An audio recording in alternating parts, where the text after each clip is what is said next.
Hi, friends. It's me, Tanya Parkin. I'm the on-site instructional curriculum coordinator for Lomitas Elementary School in Victor Elementary School District. One thing you might not know about me is that I'm a huge Disney fan. So, with some of the free time I found myself having recently, I decided to go back and read through some of the blogs on the Disney Parks blog. One of them that really caught my eye was from back in August of 2019, and they talked about a program called Imagineering in a Box. So naturally, I had to check it out. When you click on Imagineering in a Box, it takes you out to the program and it looks like this. Just a note, I recommend that you just Google Imagineering in a Box to get the quick link to go to it. The link at the top here is somewhat complex. I will include the link in my YouTube description as well for an easy, quick link. Once you get into the program here, you'll see that they've partnered with Khan Academy, which is another excellent resource. I recommend watching the About This Course video and the Welcome video to help sort of set the stage for what your students will be doing here with Imagineering in a Box. One of my favorite things about Imagineering in a Box is that they get to participate in using all four of the 4 C's in our 21st century skills. Those 4 C's are creativity, collaboration, communication, and critical thinking. All four are important in our 21st century learners. This program will let your students do all four. It's broken into 3 lessons, as you see here on the left: creating the world, designing the attractions, and bringing the characters to life. So essentially, your students get to step into the shoes of a Disney Imagineer and create a world from scratch that they might enjoy thinking about creating in real life. So they're going to watch a couple of videos.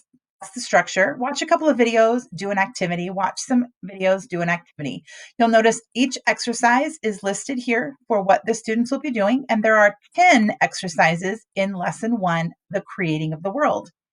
After you've watched the 2 videos, when you click on exercise 1, it opens up to a window like this. This is the actual assignment or exercise that your students will be doing. When you read down at the bottom, you notice they're going to talk about what kind of land they want to create, considering some of those bullet points. And then the second question is, what is a story that takes place in this world? And again, those refer back to the 2 videos that the students watched before they got to this activity. If you click on lesson page, this is a warning to the adults here. When you click on the lesson page, it takes them out to a different interface. And this interface allows there to be commenting at the bottom. Most everything I've seen has been completely appropriate. I did feel like I would be remiss as a parent if I did not mention that there is the option of commenting there. Your students can log in and create an account, which then allows them to sort of keep and house all of their work if they're choosing to do it in the program itself. Otherwise, there is no rules that says your students cannot draw it, do it digitally, create it with Legos. There's no end to the possibilities of the way your students can do some of these exercises.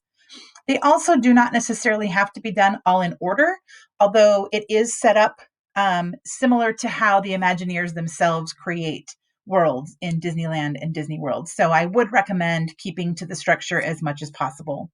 I really hope that your students at home enjoy interacting with the Imagineering in a Box, and I hope that you find it to be an entertaining and fun and educational way for our kiddos to all engage in the 21st century skills of creativity, critical thinking, collaboration, and communication.